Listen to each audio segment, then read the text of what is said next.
नमस्कार। मेरी आवाज़ परफेक्ट है? आवाज़ क्लियर है? जी हाँ, आवाज़ क्लियर है। तो आप सबका स्वागत है हमारी इस तड़कती भड़कती क्लास के अंदर, जहाँ पर हम फिजिक्स को पढ़ रहे हैं, भौतिक विज्ञान हम पढ़ रहे हैं। और इस भौतिक विज्ञान की कक्षा में आपका स्वागत है। चलिए देखिए, शुरू करते हैं। तो कल हमने पहली कक्षा ली थी विद्युत धारा की, और आज दूसरी कक्षा है। जो समय है वो 4 से 5 ही है, बट हमेशा टेक्निकल रीजन की वजह से थोड़ा सा क्लास, जैसे कल भी लेट स्टार्ट हुई थी तो आज भी लेट स्टार्ट हुई है।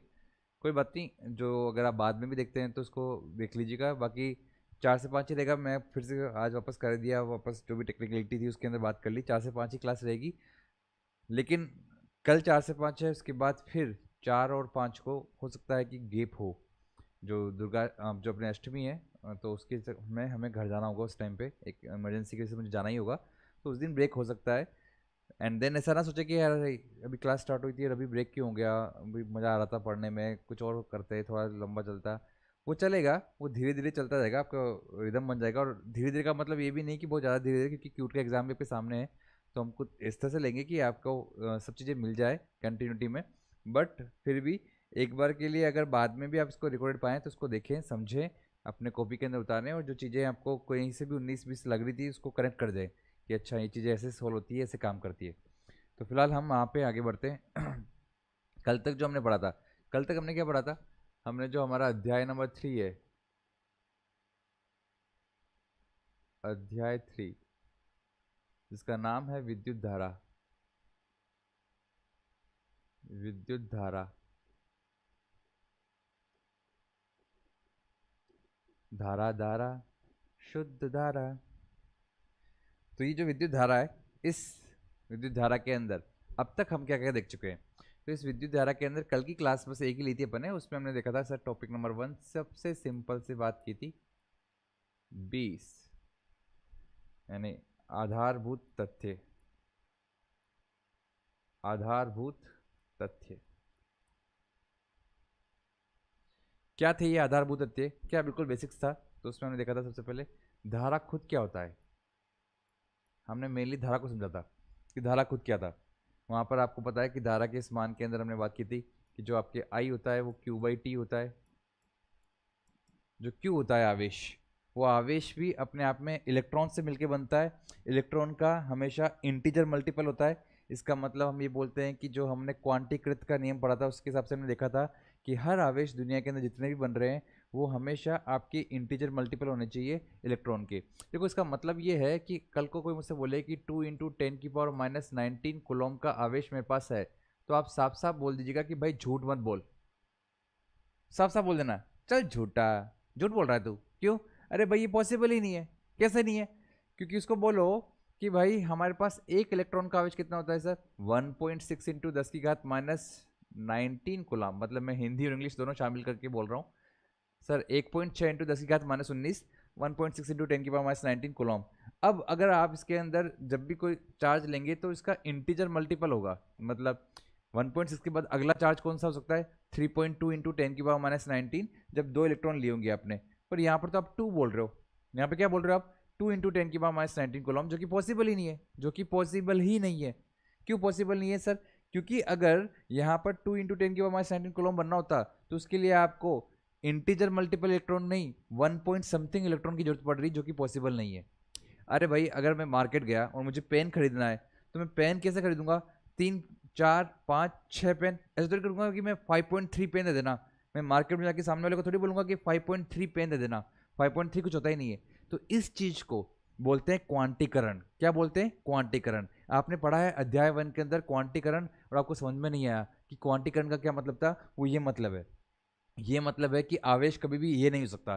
कल को पूछ लेगा आपसे एग्जाम में, क्यूट के एग्जाम के अंदर, कि बताइए ये आवेश पॉसिबल है या नहीं है। नहीं पॉसिबल है। मतलब वो किसी और तरीके से बात बनाएगा क्वेश्चन को, सीधे हाँ या ना में जवाब नहीं बोलेगा, कुछ और तरीके से बनाएगा।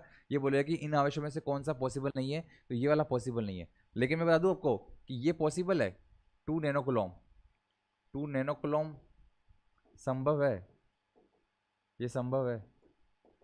2 × 10⁻⁹ कूलम, ये संभव है। क्यों सर? क्योंकि ये इंटीजर मल्टीपल हो जाएगा। ये तो इंटीजर मल्टीपल हो जाएगा।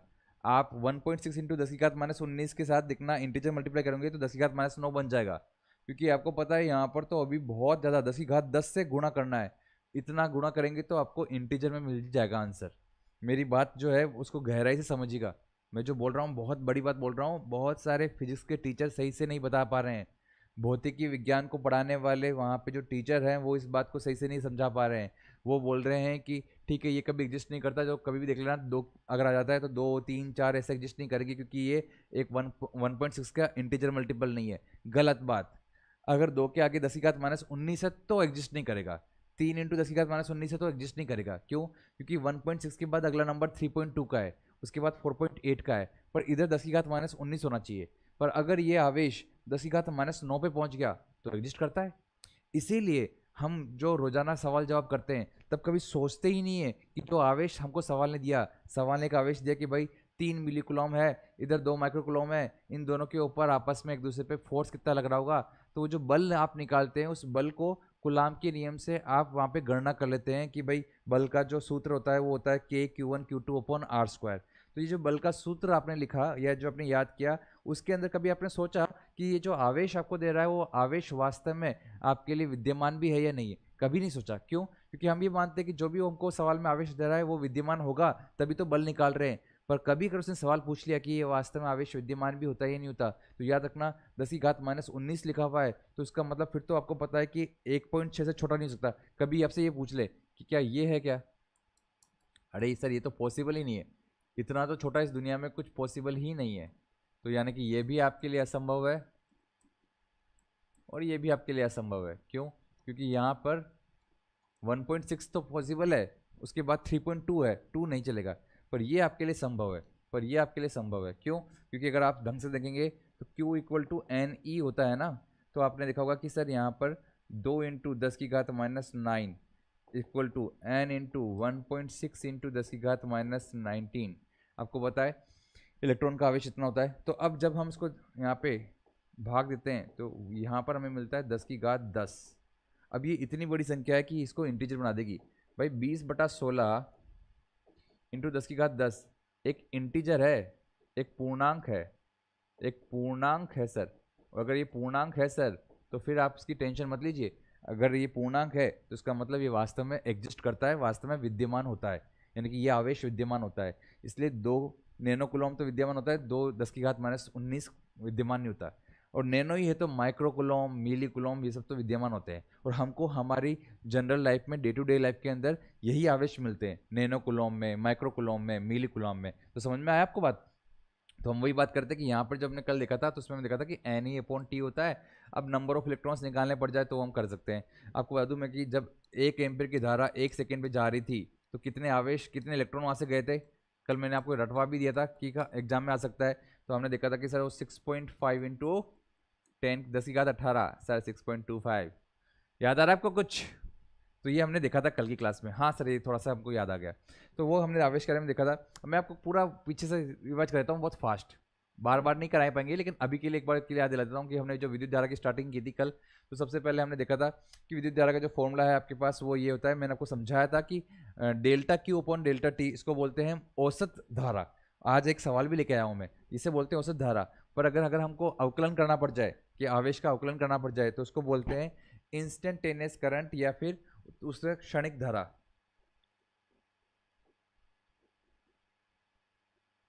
ताक्षणिक नहीं बोल के उसको बोलते हैं क्षणिक धारा।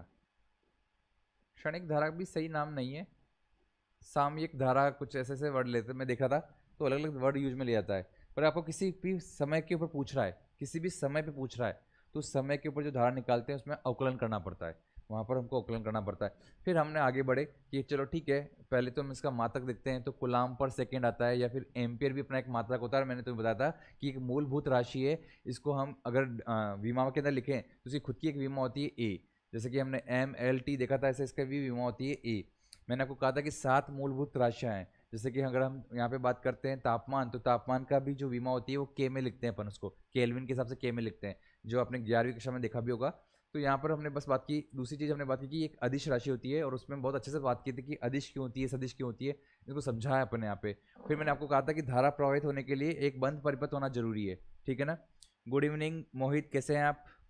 तो धारा प्रवाहित होने के लिए एक बंद का परिपथ होना जरूरी है। उसके बाद फिर हमने कहा था कि जो सबसे इंपॉर्टेंट नोट है, सबसे महत्वपूर्ण नोट है, स्टार लगा के बोला था मैंने, स्टार लगा के बोला था। वो क्या बोला था सर, कि भौतिकी में विद्युत धारा को मूल राशि माना गया है। पहली चीज तो भौतिकी में विद्युत धारा को मूल राशि माना गया है, ये 7 राशियों में से एक राशि है। दूसरा कि अगर हम एसआई पद्धति के अनुसार विद्युत धारा को अगर प्रवाह की दिशा निकालें तो धनात्मक जो आवेश इधर बहता है उधर ही धारा बहती है, और ऋणात्मक आवेश इधर बहता है उसके विपरीत दिशा में धारा बहती है। तीसरा, आपके पास जो राशि है ये अदिश राशि होती है, ये बताया मैंने कि आवेश और समय दोनों अदिश राशियां हैं, तो दोनों अदिश राशियों का अनुपात भी अदिश राशियों की, ये मैंने बताया था। एंड उसके बाद फिर हमने सवाल देखे थे, एंड ये सारी बातें कल अच्छे से की थी। उसके बाद फिर हमने देखा था कि भाई अगर कोई 2 एम्पीयर की धारा 2.4 सेकंड में जाती है तो आपको पूछा था कितने इलेक्ट्रॉन उस पाथ से गुजरेंगे, वो पाथ के इलेक्ट्रॉन भी आपने निकाल दिए थे। फिर हम उसके बाद आगे बढ़े थे कि अगर 1 एम्पीयर की धारा किसी बिंदु से 1 सेकंड में बहती है तो उससे गुजरने वाले इलेक्ट्रॉन की संख्या कितनी होगी। वो जब निकाली थी तो 6.25 इंटू 10⁻18 आया था, जो भी अपन देखा था। ये एग्जाम में आपके आ सकता है, ध्यान रखना इस बात को, एग्जाम में आ सकता है। उसके बाद हमने देखा था मुक्त इलेक्ट्रॉन का मुक्त पाथ। तो कल देखा था मुक्त पाथ क्या होता है और विश्रांति काल क्या होता है। ये एक ऐसी चीज़ है जो बहुत से बच्चे समझते नहीं है। मैं आपको बता दूं फिर से, थोड़ा सा और अच्छे से समझना है। अगर अच्छे से समझना है कि सर हमने चैप्टर तो पढ़ लिया, अध्याय तो समझ रखा है, उसमें कुछ कुछ बातें समझ में नहीं आती थी, जो आप समझा दो, थोड़ा ढंग से समझा दो। तो देखो उसके बाद बताता हूँ मैं कि क्या होता है। इसे बोलते हैं ऊर्जा बैंड का संरचना, ऊर्जा बैंड की संरचना। ऊर्जा बैंड ये होता है कि देखो यहाँ पर 2 तरह के बैंड होते हैं। इसको बोलते हैं आपके लिए चालन बैंड, क्या कहते हैं, चालन बैंड, और इसे बोलते हैं संयोजी बैंड। इसे क्या बोलते हैं, संयोजी बैंड। तो जो संयोजी बैंड में हमारे पास इलेक्ट्रॉन होते हैं, इसमें जो हमारे पास इलेक्ट्रॉन होते हैं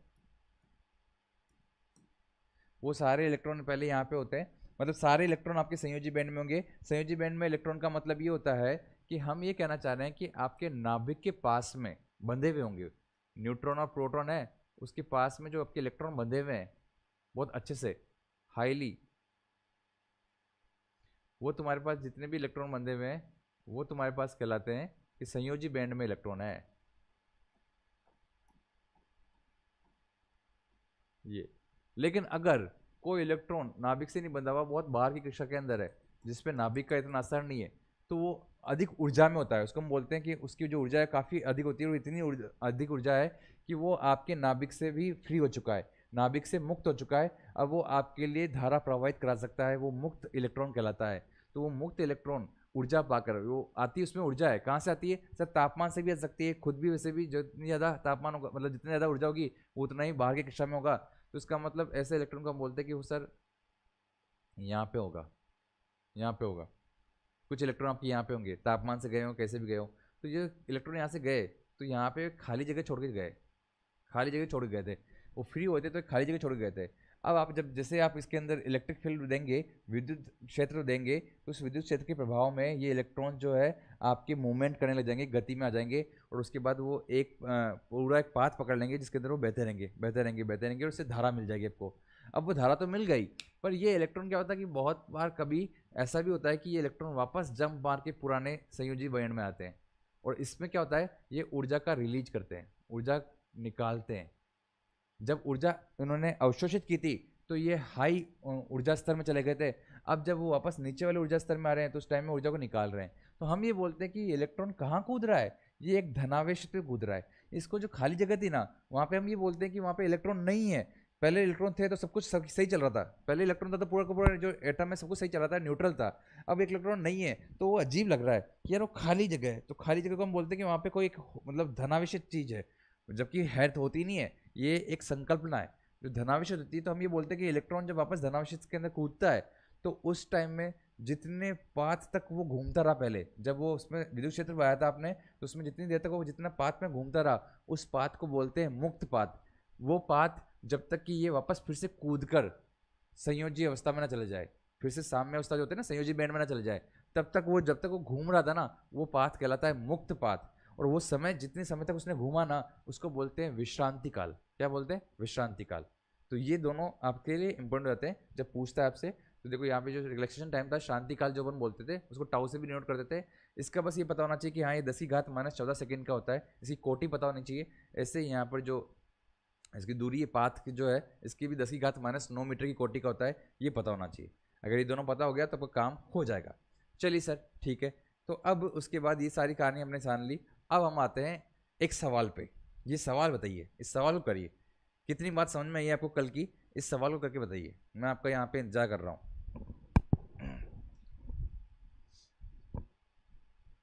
मैं साइड में होके यहाँ पे इंतजार कर रहा हूँ। आप एक इस सवाल को करने की कोशिश करिए, पता चल जाएगा कि हाँ आपको कल की बात कितनी समझ में आई। बाकी मैं आपके कमेंट्स के लिए एक बार चालू कर लेता हूँ, क्योंकि कमेंट्स बहुत सी बार मैं उस तरफ नहीं देख पाता हूँ।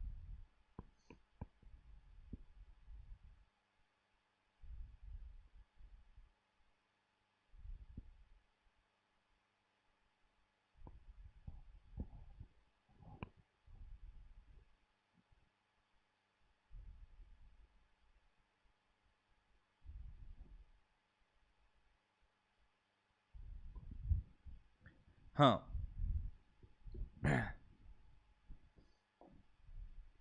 देखिए आप में से सर हम अभी भी सीख रहे हैं, तो थोड़ा सिखा दीजिएगा तो मैं सिखा देता हूँ। फर्स्ट पार्ट का उत्तर हल निकालते हैं। सर आवेश दे रखा है Q equal to 2 square plus 3t cube. इस फलन के साथ कोई आवेश बह रहा है कहीं से, तो औसत धारा का मान 1 सेकंड से 3 सेकंड के बीच में कितना होगा? मैंने आपको कहा था औसत धारा, जिसे हम एवरेज करंट भी कहते हैं, औसत धारा का सूत्र होता है sir delta Q upon delta T, यानी कि कुछ समय अंतराल के अंदर बहने वाला आवेश। तो आप मुझे बताइए, यहाँ पर 3 सेकंड में जो आवेश बहा -1 सेकंड में, ऐसे ही 3 सेकंड -1 सेकंड। अब मुझे बताइए 3 सेकंड पे आवेश कितना था? तो सर 3 सेकंड पे आवेश के लिए यहाँ पे समय को 3 रख दीजिए, तो 2 इंटू 3 का स्क्वायर प्लस 3 इंटू 3 का क्यूब, कितना आ रहा है सर? 18 प्लस यहाँ पर सर आ रहा है 81। सही बोल रहा हूँ ना? हाँ सर 81। 3 की घात 4 81 आ रहा है ना सर? 3 का स्क्वायर होता है 9, उसका एक और कर देंगे तो 27, और उसके बाद एक और कर देंगे तो 81। तो 3 की घात 4 81 हो जाएगी। तो सर यहाँ पे कितना आ रहा है सर? मतलब मेन चीज़ है समझने वाली कि 99 गुलाम। सर ये 99 गुलाम हो गया, और 1 सेकंड पे निकाल लेते हैं। 1 सेकंड पे कितना आ रहा है सर? तो 2 इंटू 1 का स्क्वायर प्लस 3 इंटू 1 का क्यूब, तो ये 5 गुलाम आ गया। तो इसलिए सर जो डेल्टा क्यू आ रहा है वो 99 माइनस 5 यानी कि 94 गुलाम आ रहा है सर। 94 गुलाम आवेश। कितना आवेश जा रहा है कितने देर में? 3 सेकंड माइनस 1 यानी कि 2 सेकंड में। 2 सेकंड में। तो सर आप ये बोल सकते हो कि 94/2, तो धारा कितनी बह रही है? तो सर धारा बह रही है इसके अंदर 47 एम्पियर। 47 एम्पियर उत्तर। इतनी धारा बह रही, इतनी धारा बह रही। पहला सवाल सिंपल सा, बड़े आराम से समझना कॉपी पेन पे लेके। और ये सवाल एक बार जैसे समझ में आया आपको, आराम से मैं बोल रहा हूँ, एक दो क्वेश्चन तो आप जो जो भी एग्जाम देने वाले हैं उनमें टकरा जाएगा। इसे बोलते हैं औसत धारा, इसे बोलते हैं औसत धारा। अब इसने दूसरा सवाल पूछा, इसने पूछा कि सर एक बात बताइए, t इक्वल टू 3 सेकेंड पे धारा कितनी होगी? अब सर ये कौन सी धारा है? जब आपको कभी भी वो किसी भी पर्टिकुलर, किसी विशेष समय पर आपको बोल दे कि धारा का मान निकालो, वो विशेष समय पर निकालने वाली धारा कौन सी होती है? वो सामयिक धारा, क्षणिक धारा जो मैंने बोला था, यानी कि अवकलन होता है सर आवेश का। तो इसका मतलब हम जानते हैं किसी विशेष समय पर निकालने के लिए इसका अवकलन करना पड़ता है। तो वो आता है sir 40 plus 90 square. T cube का 3t स्क्वायर होता है, वहाँ पे 2t होता है, तो ये आता है ना अवकलन, जानते हो आप। तो इसलिए अब मैं बोलूँगा सर कि 3 सेकंड पे कितना हो जाएगा सर?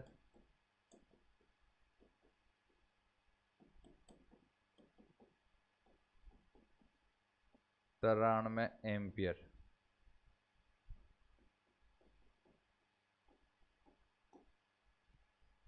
इतनी धारा बह रही है। बुझे? दोनों सवालों में अंतर समझ में आया? दोनों सवालों में अंतर समझ में आया? कैसे पूछता है सवाल आपसे, कैसे पूछता है वो सवाल आपसे। और अगर सवाल समझ में आ गया, दोनों सवालों में अंतर भी समझ में आ गया कि हाँ अच्छा आप समझ में आया, तो बस बस फिर बात क्लियर है। फिर हम आगे बढ़ सकते हैं, फिर हम आगे बढ़ सकते हैं। औसत धारा निकालने का तरीका, और किसी भी समय पे धारा निकालने का तरीका, दोनों तरीके आपको समझ में आने चाहिए। आप में से बहुत सारे को हो सकता है कि सर इसको उतारने का भी समय दीजिएगा, ऐसा है तो मैं हमेशा साइड में हट जाया करूँगा, ताकि कल को बाद में वापस जब आप इसको देखें तो रिकॉर्ड देख के आप उतार सकें। अभी तो यहाँ पर चलते हुए यूट्यूब के अंदर इतना समय देना मेरे लिए मुनासिब भी नहीं होगा, पर मैं अभी आगे चल रहा हूँ, आपको समझ में आ गया। मैं साइड में हट गया, इसका मतलब जब आप वापस देखेंगे तो उसको पॉज करके उतार सकते हैं अपने कॉपी के अंदर, और ये काम मैं सब में कर देता हूँ, ये सब में काम कर सकता हूँ मैं। एक काम करता हूँ, ये अभी मैं कल भूल गया था तो अभी ये मौका है। तो देखिए विद्युत धारा चल रहा है, उसके बाद जो पहला पेज है वो ये है आपका, मैं साइड में हूँ, कल को आप जब वापस को उतारने लगे तो उसको पहुँच के उतार सकते हैं। उसके बाद दूसरा पेज ये है, साइड में हूँ, आप कभी भी पहुँच करके इसको उतार सकते हैं। आप आराम से अपनी कॉपी नोट्स में उतारते रहिएगा क्योंकि सारे इंपॉर्टेंट है। फिर मैं साइड में हो चुका हूँ, तो तीसरा पेज आप उतार देना, जब आप वास्तव में बाद में देखेंगे ना तो उसको रोक रोक के देखना, अपने नोट्स में उतारते रहना। उसके बाद चौथा पेज ये है, मैं भी फिर से साइड में हूँ। फिर पाँचवा पेज ये है, साइड में ही है हम। छठा पेज ये है, कल देखा था अपन ने। सातवां पेज ये भी कल अपने देखा था, ये बहुत इंपॉर्टेंट है, याद रखने के लिए कहा था मैंने आपको। और उसके बाद आठवां पेज ये है, जो दूरी बताया था मैंने, मुक्तपात और शांति काल, ये भी है। अब उसके बाद जो आज की कहानी मैंने समझाना लगा था यहाँ पे, उसके बाद ये भी आपके सामने है, एंड देन ये आपके सामने सवाल है। अब हम आगे बढ़ रहे हैं, तो नेक्स्ट यहाँ पर आज शुरू कर रहे हैं नया टॉपिक जिसका नाम है अपवाह तथा अनुगमन वेग, ड्रिफ्ट वेलोसिटी से बोलते हैं। बहुत महत्वपूर्ण है, बड़े ध्यान समझिएगा।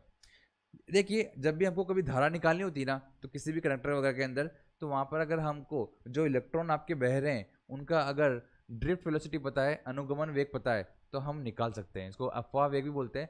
तो अगर हमको अपवाह वेग पता है तो हम निकाल सकते हैं। क्या सूत्र है सर उसका? वो सूत्र तो आएगा ही, पर पहले समझते कि वो सूत्र आ कैसे रहा है, फिर सूत्र को याद ही रखना है।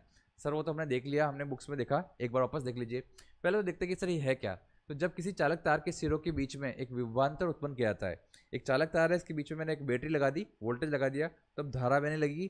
तो जो धारा बह रही है उसमें मेनली तो इलेक्ट्रॉन बह रहे हैं ना, उस विद्युत क्षेत्र के प्रभाव में जो आपके इलेक्ट्रॉन पे एक बल लग रहा है, उस पे हिसाब से वो जो बहना शुरू होते हैं, तो उन इलेक्ट्रॉन का जो एक वेग होता है उत्पन्न, उस वेग को हम बोलते हैं, एक नियत वेग हो जाता है, उसको हम बोलते हैं अनुगमन वेग।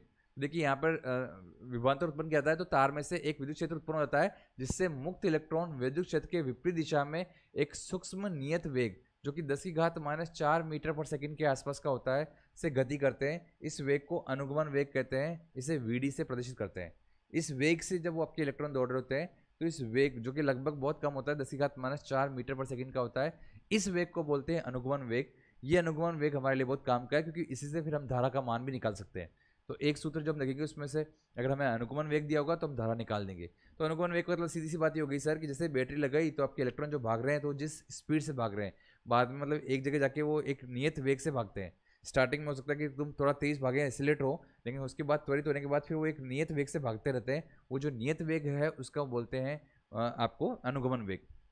ठीक है सर, वीडी जैसे यहाँ पे देखो, ये बैटरी लगाई तो ये इलेक्ट्रॉन भाग रहे हैं, हमको पता है धारा इसके विपरीत दिशा में बहेगी, लेकिन इलेक्ट्रॉन जिधर भाग रहे हैं उसके विपरीत दिशा में धारा बहेगी, हम बता चुके हैं, तो धारा का दिशा इधर है ना। अब आप देखिए इसके अंदर विद्युत विभवांतर एवं अनुगमन वेग में संबंध, कि अगर हम जो बैटरी लगा रहे हैं, अगर 5 वोल्ट की बैटरी लगाई तो वो जो आपका वेग है वो कैसे निकाला जाएगा, अगर 10 वोल्ट की बैटरी लगा दी तो फिर वो वेग कैसे निकाला जाएगा, तो इनके बीच में क्या संबंध है वो जानते हैं। तो यहाँ पर इसने बोला सिंपल सा कि माना चालक पी क्यू की लंबाई एल है, एक चालक ले लिया मैंने पी क्यू जिसकी लंबाई इसने एल ले ली, इसे कुंजी के यानी कि एक स्विच लगा दिया, एक कुंजी लगा दी के से लगे हुए सेल से संबंधित किया जाता है। तो सेल लगा के कुंजी लगा दी मैंने, ताकि अब ये कुंजी जब बंद रहेगी तो धारा बह जाएगी, कुंजी को ओपन कर दूंगा तो ये धारा बहेगी नहीं। तो सर यहाँ पे सर विद्युत क्षेत्र की तीव्रता ई उत्पन्न हो जाती है, इसके बीच में एक विद्युत क्षेत्र की तीव्रता यहाँ से लेकर यहाँ तक ई उत्पन्न होगी। क्यों होगी सर? ये बैटरी है, अगर आपने यहाँ विभवांतर दिया है तो हमें पता है कि सर जो इसके अंदर एक विद्युत क्षेत्र हमेशा पैदा होगा जिसे हम बोलते हैं V/L, विभवांतर V/L का एक विद्युत क्षेत्र पैदा हो जाता है इसके अंदर, एक चालक के अंदर इतना विद्युत क्षेत्र पैदा होता है। तो अगर ये विद्युत क्षेत्र इसमें पैदा हो रहा है, और तो होता ही है, विभव लगाया आपने कहीं पे भी तो इस विभव की वजह से विद्युत क्षेत्र तो आएगा ही आएगा, विद्युत क्षेत्र तो आएगा ही आएगा। ये हमने विद्युत क्षेत्र वाले चैप्टर में भी पढ़ा था, अध्ययन वहाँ पे जो पढ़ा था कि एक विद्युत क्षेत्र के अंदर विभवांतर कितना पैदा होता है वो भी जाना था, और अगर विभवांतर दे रखा है तो उसमें विद्युत क्षेत्र कितना होता है वो भी जाना था। तो ये दोनों चीज़ हम जानते हैं ना। अब यहाँ पे इसने बोला कि यहाँ पे मुक्त इलेक्ट्रॉन का जो अनुगमन वेग अगर Vd है तो विद्युत क्षेत्र की विपरीत दिशा में जो गति करने लगते हैं। तो यहाँ पे इसने बोला कि बस अभी ध्यान रखना आपको कि यहाँ पर जो विद्युत क्षेत्र की तीव्रता है वो E है, लेंथ जो है वो L है, और जो इलेक्ट्रॉन भाग रहे हैं उसकी जो स्पीड है वो VD है। अब इनके बीच में क्या कनेक्शन होगा उसको हम अगले पेज में देखते हैं, पर यहाँ तक के लिए उसने बस ये बात समझाई थी। तो मैं साइड में ओढ़ रहा हूँ, उसको बाद में अगर आपको उतारना हो तो उतार सकते हैं। इससे पहले वाला को भी टाइम दिया था मैंने, नहीं दिया था सर, तो इस पर भी साइड में होकर टाइम दे देता हूँ, आप इसको उतार लीजिएगा। और बाद में ये जो मैं अब व्युत्पन्न करने वाला हूँ उसको देखिएगा। अब बड़े ध्यान समझिए, किसी भी इलेक्ट्रॉन पे आरोपित बल कितना है, बल कितना लग रहा होगा। सर अगर आपने विद्युत क्षेत्र पैदा किया तो यहाँ पे पहली बात तो ये इलेक्ट्रॉन भागते क्यों हैं, क्योंकि सर हमें पता है विद्युत क्षेत्र में किसी भी आवेश को रख दिया जाए तो उस पर एक बल लगता है, जिस बल का मान होता है Q इंटू ई, यानी कि उस पर जो बल लगता है वो बल कितना होता है सर, बल होता है सर Q इंटू ई। तो अगर हम ये बात को देखते हुए अगर देखें तो यहाँ पर जो तीव्रता कितनी होगी, वो बल अपॉन क्यू, या बल को बोलते हैं Q इंटू ई। सर ठीक है, अब हमें पता है कि सर जो उस पर त्वरण पैदा होगा पहले, वो त्वरण को कैसे निकालते हैं, F अपॉन एम। मतलब हमें पता है कि सर कभी भी अगर हमको त्वरण निकालना है किसी भी मास पे तो वो F बाई एम होता है। यहाँ पे जो बल है वो खुद अपने आप में E इंटू ई है, तो E into E upon M इतना त्वरण पैदा हो जाएगा। ये त्वरण किस पे पैदा हो रहा है सर, वो इलेक्ट्रॉन के ऊपर, जैसे आपने विद्युत क्षेत्र लगाया उस इलेक्ट्रॉन पे इतना त्वरण पैदा हो गया। अब अगर ये त्वरण पैदा हुआ तो इसमें अनुगमन वेग की, क्योंकि ये मैं इसको इसलिए नहीं हट रहा हूँ क्योंकि ये आप जानते हैं, इसको साइड में हटने की जरूरत नहीं है, बट फिर भी चलिए एक बार मैं साइड में तो हट ही गया ना। अब अनुगमन वेग की परिभाषा क्या होती है, हमें पता है कि सर जब कभी वेग निकालना होता है तो हमें पता है कि वेग का फॉर्मूला होता है sir v equal to u plus a t. कक्षा 11 के अंदर हमने काइनेमेटिक्स में पढ़ा था, हमने वहाँ पे एक विमीय गति, द्विविमीय गति वगैरह पढ़ा था, तो उसमें देखा था आपने कि v equal to u plus a t होता है। अब प्रारंभिक जो आपकी स्पीड है, प्रारंभिक वेग कितना है सर, 0। शुरुआत में तो वो इलेक्ट्रॉन खाली बैठे थे तो u का मान तो सर 0 कर लेते हैं, और अगर u का मान 0 कर दें तो उसके बाद ए टाउ पे आ जाएंगे। देखिए इसमें सबसे पहले सिंपल सी इसने बात बोली है कि अगर हम इसके अंदर ओवरऑल सारे इलेक्ट्रॉन का वेलोसिटी निकालें तो उनका एवरेज आपकी ड्रिफ्ट वेलोसिटी होगी। तो पहले तो इस बात को समझिएगा क्या, कि जो आपका अपवाह वेग है, अपवाह वेग वो सभी इलेक्ट्रॉन्स के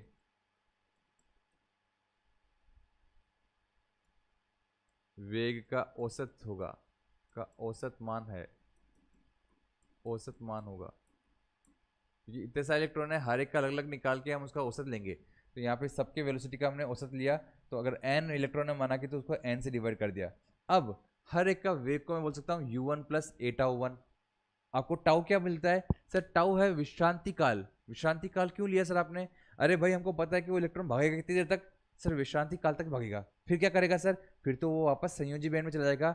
अब वो धारा बहाने के अंदर काम में नहीं ले रहा है, वो अब धारा बहाने के काम में नहीं आ रहा है। कहाँ चला गया, निचली ऊर्जा स्तर में चला गया सर, निचली ऊर्जा स्तर में चला गया। ऊर्जा को बाहर निकाल के निचली ऊर्जा स्तर में चला गया, ऊर्जा को उसने हास कर दिया और नीचे लिया में चला गया।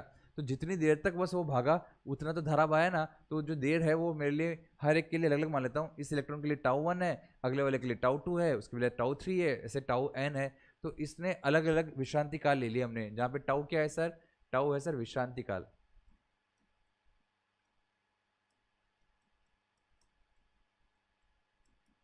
ठीक है सर। अब यहाँ पर हमने देखा कि सारी की सारी जितनी भी u1 से लेके u1 तक स्पीड थी, u1 से लेके u1 तक की स्पीड थी, प्लस यहाँ पे जितने भी त्वरण के साथ जो आई उनकी स्पीड थी, उन दोनों को अलग करते रहते हैं, n से डिवाइड करते हैं। अब हम ये बोल रहे हैं कि जितने भी मुक्त इलेक्ट्रॉन थे उनका शुरुआत में जो स्टार्टिंग करते वक्त जो स्पीड थी सबका एवरेज 0 था। आप ये अगर या तो ये मान लें कि सबसे के सब पहले इलेक्ट्रॉन u1 जो है वैल्यू 0, u2 का मान भी 0, u3 का मान भी 0, सबका मैंने जो बोला था ना कि v equal to u plus a t के अंदर u जो स्टार्टिंग के अंदर जो वेग है उसको 0 मान लीजिए। अगर वो 0 नहीं भी मान रहे हैं तो भी कम से कम सबका एवरेज तो 0 है ही। सर इस पे बात करिए, अकेले जो स्टार्टिंग भाग रहा था उसका एवरेज 0 क्यों नहीं बोल सकते, इसलिए क्योंकि अगर वहाँ पर वो स्टार्टिंग में इलेक्ट्रॉन रखे होंगे तो वो तो हमें पता है इधर से उधर घूमते रहेंगे। कैसे, अगर आपका टेम्परेचर है वहाँ पे तो उसमें थोड़ी गतिज ऊर्जा होती है, तो ये टकराते रहेंगे, पर वो इस तरह से घूम रहे होंगे, इस तरह से टकराएंगे आपस में कि उनका एवरेज तो 0 ही आना चाहिए। क्योंकि अगर एवरेज 0 नहीं आया तो इसका मतलब फिर तो कोई धारा बहा रहे हैं, तब तो कोई धारा बहा रहे हैं पहले से ही। जब आपने इलेक्ट्रिक फील्ड नहीं दिया, ये त्वरण नहीं दिया, उस टाइम भी ये कोई धारा बहा रहे थे, नहीं बहा रहे थे सर। पहले करंट रखा होता धारा नहीं बाहर था, जैसे बैटरी लगा के आपने विद्युत क्षेत्र दिया अब धारा बाहर आए। इसका मतलब पहले अगर इनके पास कोई वेलोसिटी थी, पहले कोई इसके पास वेग था, तो उन सारे वेग का औसत मान शून्य होना चाहिए। अकेले का ना हो तो भी सबका औसत मान तो शून्य होना चाहिए। हो सकता है पहले अकेले यूं ही टकरा रहे हो, हवा में उड़ रहे हो डो डो, और जैसे बैटरी लगाई एकदम खड़े हो गए, तो यार भागो भागो भागो भागो भागो भागो, वो एकदम से जैसे बैटरी लगाई आपने, विद्युत क्षेत्र दिया, तो उस विद्युत क्षेत्र के अंदर जब भागते हैं, भागो भागो भागो भागो भागो भागो भागो, तो वो जो काम हो रहा है वो इस त्वरण की वजह से हो रहा है, उस इलेक्ट्रिक फोर्स की वजह से हो रहा है। पर उससे पहले इन सबका एवरेज तो जीरो है। अगर इनका एवरेज जीरो है सर, तो इसका यू वाला पार्ट को तो हम जीरो बोल सकते हैं। अब जो बचा है वो ए टाउ वाला पार्ट बचा है। यहाँ पे जो तब बचा था वो क्या था, ए टाउ वाला पार्ट। तो ए हमको पता ही है, ई अपॉन एम, और इस सबका सम, सबके विश्रांति काल का सम को जो है वो हमने टाउ बोल दिया। सबका सम को हमने क्या बोल दिया सर, टाउ बोल दिया। तो v d equal to a tau हो गया। ए जहाँ पे हमको पता है ई अपॉन एम है, तो हमने देख लिया कि यानी कि कुल मिला के जो वी डी का फॉर्मूला आया ये हमको याद रखना है कि वी डी का जो फॉर्मूला आ रहा है वो आ रहा है ई टाउ अपॉन एम एल, नहीं ई टाउ अपॉन एम। तो सर वी डी को हम बोलते हैं अनुगमन वेग, ई को बोलते हैं इलेक्ट्रॉन का आवेश, वी को बोलते हैं विभवांतर, जहाँ पे वी को अपने यूज में नहीं लिया, टाउ को बोलते हैं विश्रांति काल, एम जो है इलेक्ट्रॉन का मास है, और आई जो है यहाँ पर चालक की, आई चालक की धारा है, एल अगर होता तो एल जो होता है चालक की लंबाई होती है। ठीक है सर। तो कुल मिला के हम ये बोलना चाह रहे हैं कि सर यहाँ पे जो ए टाउ आया उसमें E upon m into tau कर दिया। अगर ई को मैं वी बाई एल लिखूँ तो इसका दूसरा फॉर्मूला ऐसे ही बना सकता हूँ कि सर वी डी का फॉर्मूला एक ये भी बन सकता है कि ई बाई एम, ई को अगर मैं वी बाई एल बोल दूँ इंटू टाउ, तो ये भी एक फॉर्मूला बन गया, ये भी एक फॉर्मूला बन गया। ये भी आपका अनुगमन वेग या अपवाह वेग का एक फॉर्मूला बन गया। फॉर्मूले याद करने के भाई, फॉर्मूले याद करने, और मैं रटवा दूंगा आपको इसी क्लास के अंदर। जितने भी फॉर्मूले हमारे इस अध्याय में आ रहे हो सबके सब आपको याद करने, कंठस्थ कर लेने, वहाँ पे हमारे छोटे छोटे से एग्जामों में काम में आएगा, टिक करने काम में आएगा। ठीक है ना, ठीक है। नाउ यहाँ पे बात करते इलेक्ट्रिक रेजिस्टेंस की, विद्युत प्रतिरोध की। तो विद्युत प्रतिरोध के बारे में बात करते हैं, तो सबसे पहले विद्युत प्रतिरोध के बारे में बात होगी। पहले ये बात समझ में आ गई ना, अनुगमन वेग क्लियर है ना, अनुगमन वेग क्लियर है ना। तो सर कुल मिला के आप ये कह रहे हो ना, अपवाह वेग, अपवाह वेग अथवा अनुगमन वेग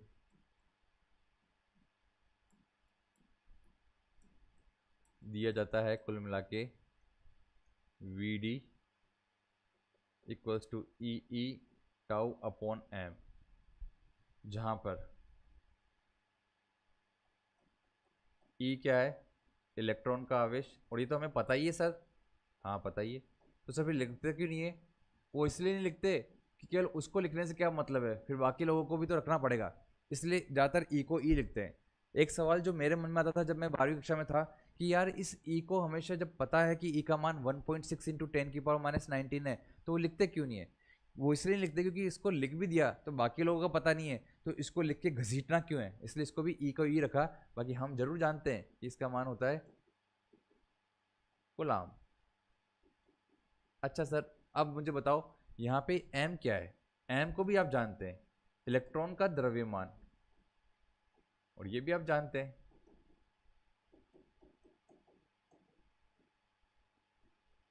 किलोग्राम में, किग्रा। तो सर ये भी जानते हैं तो इसको भी रख देते हैं। इन दोनों को जानते हैं, बाकी को नहीं जानते, ई और टाउ को नहीं जानते। ई आपको देगा ना वो, ई क्या है सर, विद्युत क्षेत्र की तीव्रता जो आपने अप्लाई की। इसका मात्रक आप जानते हैं, इसका मात्रक होता है सर वोल्ट पर मीटर, वोल्ट पर मीटर, या फिर न्यूटन पर कूलॉम, न्यूटन पर कूलॉम।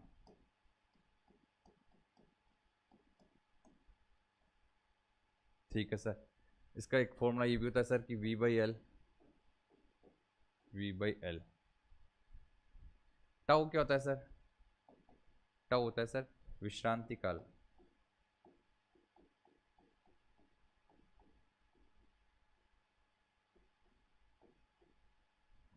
विश्रांति काल या रिलैक्सेशन टाइम से बोलते हैं, तो वो है आपका।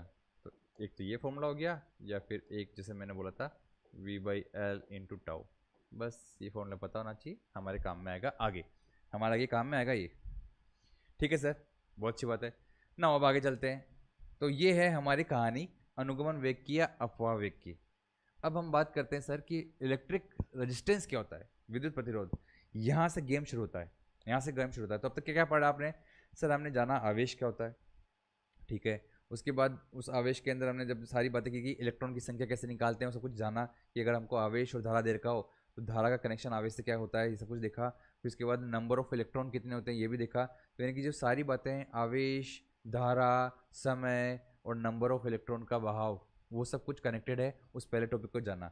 दूसरा फिर हमने उसके बाद बात की थी कि जो आपके मुक्त इलेक्ट्रॉन होते हैं उनके अंदर मुक्त पाथ कितना होता है, उसका विश्रांति काल कितना होता है। तो इन छोटी छोटी बातों के बारे में मैंने जाना, उनको हमने जहाँ पर सीखा था।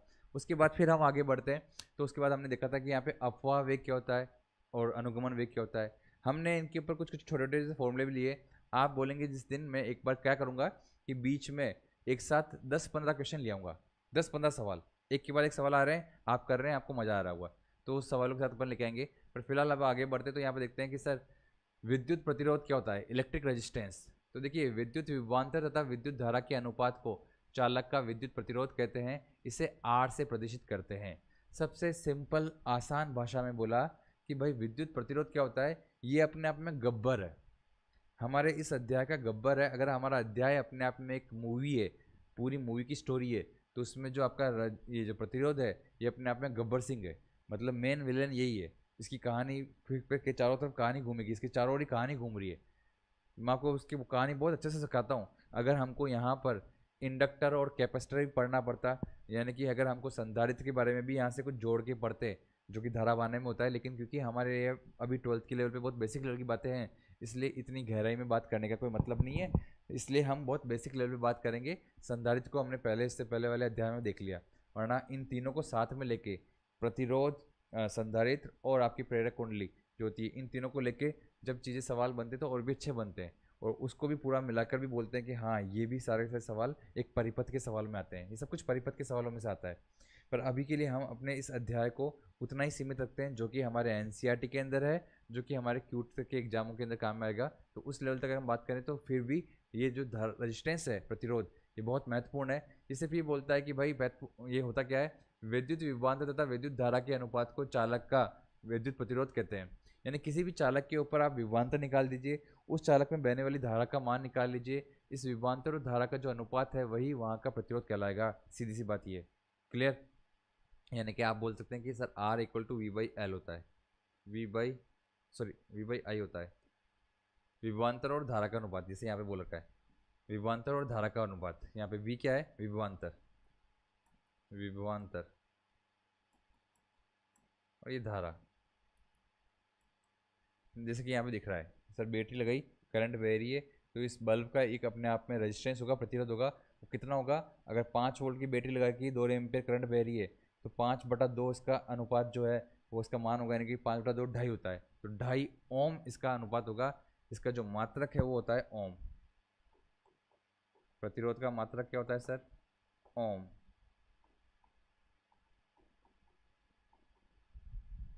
बुझे? ठीक है सर।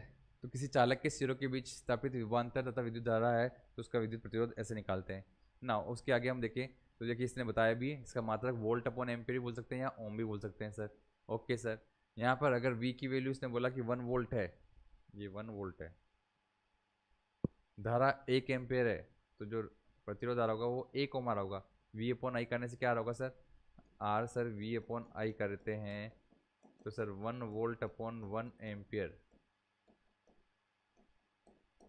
सर 1 ओम आ गया सर, तो 1 ओम आएगा। अब ये यानी कि 1 ओम क्या होता है, इसने बोला कि यदि चालक के सिरों के बीच में 1 वोल्ट विभवांतर स्थापित करके उसमें से 1 एम्पेयर की धारा प्रवाहित की जाए, तो जो चालक का प्रतिरोध मिलता है वो 1 ओम कहलाता है। तो वो 1 ओम कहलाता है। सीधी सी गणना है, बहुत सीधी सी गणना है, बहुत सीधी सी गणना है। क्या बोला इसने परिभाषा के अंदर, इसने बोला कि यदि चालक के सिरों के बीच में 1 वोल्ट का विभवांतर स्थापित कर दिया जाए और उसमें से 1 एम्पीयर की धारा प्रवाहित की जाए, तो जो चालक का प्रतिरोध आता है वो 1 ओम होता है। ये परिभाषा देने की जरूरत नहीं थी, बट फिर भी ये परिभाषा आ चुकी है। तो सीधी सी कहानी सर, वो तो कोई बड़ी बात नहीं है। वोल्ट अपॉन एम्पियर है, आपको पता है V/I है, 1 वोल्ट देंगे और उसके अंदर धारा 1 एम्पियर आ रही तो उसका प्रतिरोध भी 1 ओम होगा। बहुत सीधी सी कहानी है ना। अब अगर हम बात करें तो सर इसका जो विमा का सूत्र होता है वो क्या होता है, ये आएगा, ये आएगा छोटे छोटे एग्जाम में आपके। तो प्रतिरोधकता विमेय सूत्र क्या होता है? तो अब वापस याद करते हैं कक्षा 11 को, कैसे निकालते थे सर। तो सर R इक्वल टू होता है V अपॉन आई। अभी भी मैंने बताया था कि जो धारा होती है उसका तो विमा का सूत्र खुद अपने आप में आई का एम्पियर ए होता है। तो इसका तो एक नया जो आपका है सूत्र वो एम्पियर का ए ही मिल गया। पर इस वोल्ट का क्या करें सर? वोल्ट का क्या करें? वोल्ट को किससे परिवर्तित करें? तो आपको बता दूं मैं कि आपने वहां पर यह भी सीखा होगा कि जो वर्क डन था वो Q इंटू वी था। W equal to q v याद है आपको? कहाँ सीखा था आपने? सर कार्य आवेश इंटू विभवांतर था, जब हमने पढ़ा था कक्षा इसमें अध्याय नंबर 2 में। इससे पहला वाला जो अध्याय देखा था जिसके अंदर हमने विभवांतर और संधारित्र के बारे में बात की थी, उस विभवांतर में देखा था कि ऊर्जा संग्रहित कितनी हो रही है, तो Q इंटू वी। वहाँ पे कार्य का फॉर्मूला ये था। इसका मतलब मैं ये बोल सकता हूँ कि V होगा W बाई क्यू। अब आवेश, इस आवेश का तो अपने आप में कोई विमा होती नहीं, तो आवेश को भी आप धारा में बदलिए। तो इसको मैं बोल सकता हूँ कि सर धारा इंटू समय। Q इक्वल टू क्या होता है सर? Q इक्वल टू होता है I इंटू टी। आई होता है Q बाई टी, तो Q इक्वल टू होता है I इंटू टी। तो अब बताना बहुत आसान है कि सर इसका मैं बोल सकता हूँ कि ये जो कार्य है, याद रखना बल और कार्य का तो विमा कभी भूलनी ही नहीं है। बल और कार्य की तो विमा कभी भूल नहीं सकते। बल की क्या होती है सर? सर बल की होती है सर m1l1t-2। और कार्य क्या होती है सर? m1l2t-2। बस सीधी सी बात है। कार्य क्या होता है? बल इंटू विस्थापन। एक दूरी और मल्टीप्लाई कर दोगे तो आपको कार्य मिल जाएगा। तो सर जब हम जानते ही इन दोनों का, यही कार्य का होता है, यही ऊर्जा का भी होता है, यही आपका किसका होता है? यही आपका टॉर्क की भी होता है, बलागुण। बलागुण का भी यही होता है। तो ये सारे के सारे एक यही होते हैं। तो सर यहाँ पे मैं बोल सकता हूँ कि m1l2t-2 upon a into T. धारा का तो a इंटू टी। तो सर इसका मतलब विभवांतर का आ गया मेरे पास m l2t-3 a इनवर्स। तो सर मैं बोल सकता हूँ m l2t-3 a इनवर्स, और यहाँ पे a है ही। तो सर कुल मिला के आया सर m l2t-3 a की पावर -2।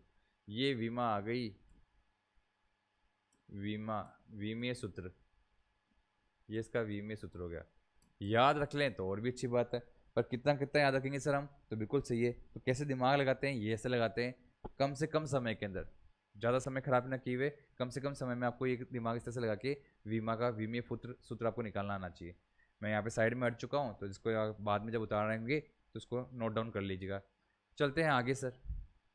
नाउ तो सर यहाँ पे बात कर रहे हैं विद्युत चालकता। अब तक हमने देखा प्रतिरोध क्या होता है, प्रतिरोध को समझा, वोल्टेज अपॉन करंट का रेशियो होता है। अच्छा एक और चीज़ है, कुछ कुछ बातें यहाँ पे जो है मैं आपको बताता हूँ। प्रतिरोध,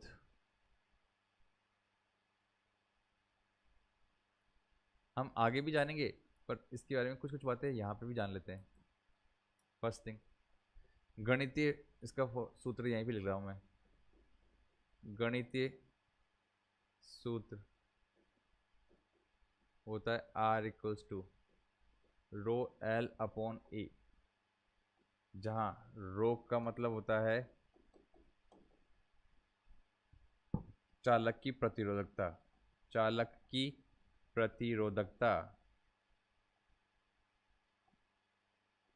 प्रतिरोधकता।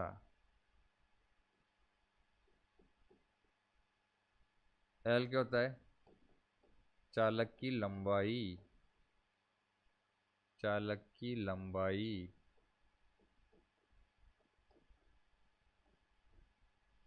और ये ए क्या होता है सर? चालक का अनुप्रस्थ काट, चालक का अनुप्रस्थ काट, का अनुप्रस्थ काट, क्रॉस सेक्शनल एरिया इसको बोलते हैं। ठीक है। कभी कभी इस प्रतिरोधकता का आपको मात्रक पूछ लेता है, तो उसका मात्रक आपको यहाँ से भी दिख जाएगा। यहाँ पे ये मीटर होता है, ये मीटर स्क्वायर होता है, तो आपको पता है 1 मीटर बचेगा, तो ओम इंटू मीटर बोल सकता हूँ मैं, ohm into metre. Okay. Now अब यहाँ से आपको एक चीज़ समझ में आ रही है कि प्रतिरोध 3 बातों पर निर्भर करता है। बहुत से लोगों को लगता है, कुछ लोग बोलते हैं, देखिए एक सवाल बता रहा हूँ मैं, बहुत ध्यान सुनना। सवाल ये है कि एक चालक के अंदर 4 वोल्ट मैंने लगाया, अध्यारोपित किया विभवांतर, और उसके अंदर जो धारा थी वो 2 एम्पेयर बह रही थी, तो उसका प्रतिरोध कितना है सर? 2 ओम है। अब इस 4 वोल्ट को अगर मैंने 8 वोल्ट कर दिया तो प्रतिरोध कितना हो जाएगा? तो लोगों को लगता है कि अच्छा विभवांतर डबल कर दिया तो प्रतिरोध भी डबल हो जाएगा। अरे भाई, प्रतिरोध विभवांतर पर निर्भर नहीं करता सर। कैसे निर्भर नहीं करता? R equal to V by I. Sir ये तो हमको बहुत अच्छे से पता है। आर इक्वल टू क्या होता है सर? वी बाई आई। अगर आपने विभवांतर को डबल कर दिया तो प्रतिरोध भी तो डबल हो जाएगा? नहीं होता है। विभवांतर को डबल करने से प्रतिरोध डबल नहीं होता है, क्योंकि प्रतिरोध तो आपका यहाँ पर किस पर निर्भर कर रहा है? उस चालक के ऊपर निर्भर कर रहा है। चालक की लंबाई कितनी है, चालक का अनुप्रस्थ काट कितना है। जैसे कि अगर ये चालक मान लेता हूँ, ये एक मटेरियल है, ये कॉपर का मटेरियल है, तो इस चालक की कुछ कॉपर मैंने लिया, इस कॉपर के पूरे वायर का एक प्रतिरोध कितना होगा ये जानना है, तो इसकी लंबाई देखनी पड़ेगी कि एक तो इसकी लंबाई कितनी है, नाप लिया। उसके बाद इसका अनुप्रस्थ काट कितना होगा। अनुप्रस्थ काट क्या होता है सर? इसको जैसे ककड़ी होती है ना, ककड़ी या खीरा, उसको बीच में से काट लेते हैं तो जो सर्कल दिखता है वो कहलाता है अनुप्रस्थ काट। तो वो जो एरिया होता है वो हम बोल रहे हैं। तो चालक का अनुप्रस्थ काट या का क्षेत्रफल, काट का क्षेत्रफल पूरा लिखना पड़ेगा, क्षेत्रफल। चालक के अनुप्रस्थ काट का क्षेत्रफल होता है ये मीटर स्क्वायर में, मीटर स्क्वायर में। तो सर यह आपको मिल गया। अब उस पर्टिकुलर जो आपने चालक लिया उसकी प्रतिरोधकता आपको मिल गई, वो आपको पता चल गया कि भाई इसका प्रतिरोधकता कितनी है, रो रेजिस्टिविटी कितनी है। तो बस फिर आपका प्रतिरोध फिक्स हो चुका है। तो प्रतिरोध 3 बातों पर निर्भर करता है। फर्स्ट,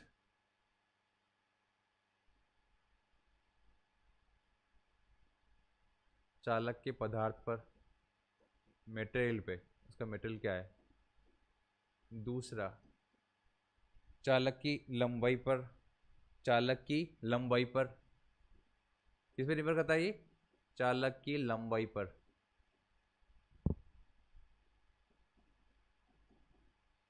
लंबाई एवं उसके अनुप्रस्थ काट पर, एवं अनुप्रस्थ काट पर।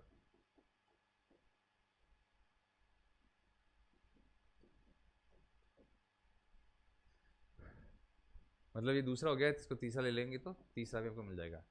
पर सबसे महत्वपूर्ण बात क्या है सर? मैं तो कह रहा हूँ इसको नहीं, सॉरी, ये इसको दूसरा लीजिए। चालक की लंबाई और अनुप्रस्थ काट, यानी इसको हम बोलते हैं फिजिकल डायमेंशन, यानी कि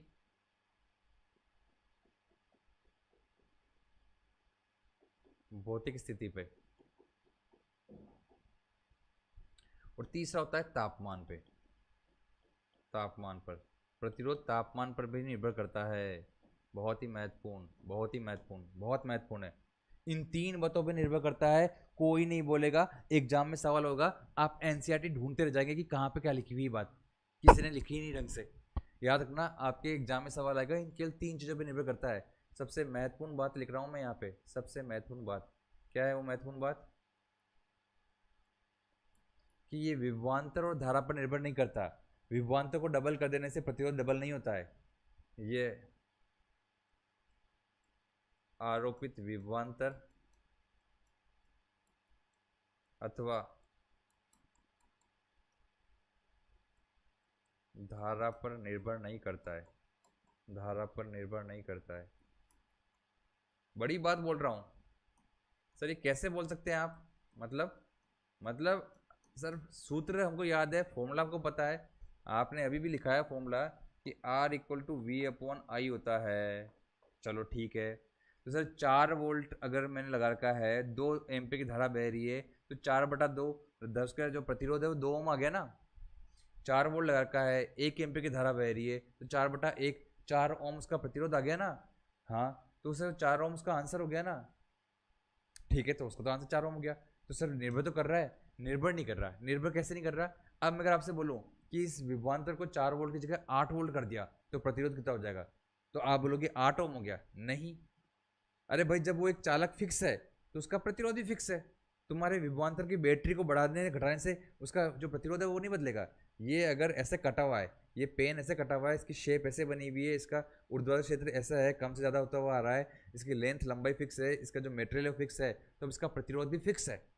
हाँ, एक बार प्रतिरोध निकालने के लिए आप बोल सकते हो कि इसमें बैटरी लगा दी 4 वोल्ट की, धारा देख ली 1 एम्पियर बह रही है, तो उसका प्रतिरोध का मान आ गया 4 ओम। ये 4 वोल्ट अपॉन 1 एम्पियर 4 ओम आ गया। अब तुम बोल रहे हो मैं बैटरी लगा दूंगा 8 वोल्ट की, तो अब प्रतिरोध कितना होगा? अभी भी 4 ओम ही होगा। सर अगर वोल्टेज को 8 वोल्ट कर दिया तो प्रतिरोध बढ़ेगा? नहीं, नहीं बढ़ेगा, धारा बढ़ जाएगी अपने आप, धारा बढ़ जाएगी। 8 वोल्ट अगर आपने बैटरी लगा दी तो देखना धारा 2 एम्पियर आएगी अब। अच्छा अच्छा, हाँ सही कह रहे हो।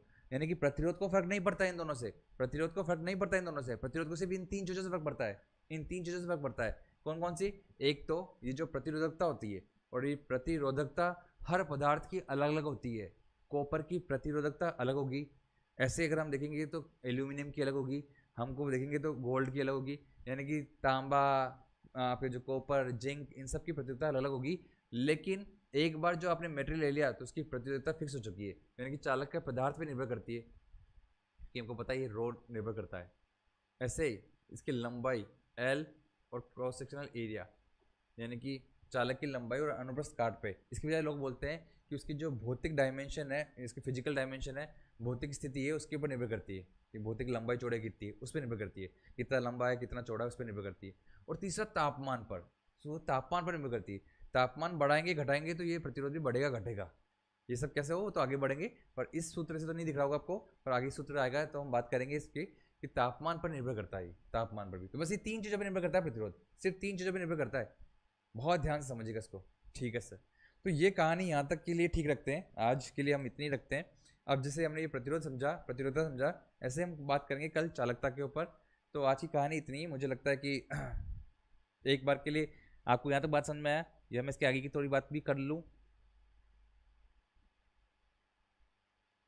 यहाँ तक क्लियर है क्या? चलिए तो फिर ठीक है, आज के लिए इतना ही रखते हैं। इसके आगे की जो कहानी है उसको हम कल से देखेंगे, कि इसके आगे जो विद्युत चालकता वगैरह कैसे काम करती है, धारा और अनुगमन वेग वगैरह सब कैसे काम करते हैं, उसको हम कल समझते हैं, धारा कैसे बहती है। आज के लिए प्रतिरोध और प्रतिरोधकता को समझना बहुत जरूरी था, और ये 3 महत्वपूर्ण बातों को समझना जरूरी था, तो हमने समझाया, उसको समझिएगा। कल मिलते हैं इसी क्लास में, तब तक के लिए हंसते रहिए, मुस्कुराते रहिए, नाचते रहिए, गाते रहिए, और याद रखिए ऐसी कोई चीज़ नहीं है जो आपको लोड दे दे, और ऐसी कोई चीज़ आपको अपने दिमाग में रखनी नहीं जो आपको लोड दे दे। आपका मस्त रहना सारी बाहर लेके आता है। मानता हूँ कि मस्त रहना आसान नहीं होता है, पर इतना मुश्किल भी नहीं होता है अगर मैं अपने दिमाग से सारी चीज़ें भुला दूँ कि कब कौन सा एग्जाम है, कब क्या चीज़ है, कब कौन सा सब्जेक्ट पढ़ना है, क्या सब्जेक्ट नहीं पढ़ना है। अभी जो हाथ में है बहते रहो, नाचते रहो, नाचते रहो, नाचते रहो। सर नाचता रहा, रुकेगा कौन मेरे को? कोई फर्क नहीं पड़ता। जब तुम थक जाओगे तब रुक जाना। सर मैं तो 10 मिनट बाद ही थक जाऊंगा, तो 10 मिनट बाद ही रुक जाना, कोई फर्क नहीं पड़ता। लेकिन मस्त रहना, आप सारे एग्जाम निकाल देंगे। रास्ता तो हम तय कर रहे हैं, सारा दिमाग लगाने वाला काम तो हम कर रहे हैं, आपको सिर्फ बहना है। तो बेहतर रहेगा, मिलते हैं कल की क्लास में। आज के लिए इतना ही, धन्यवाद।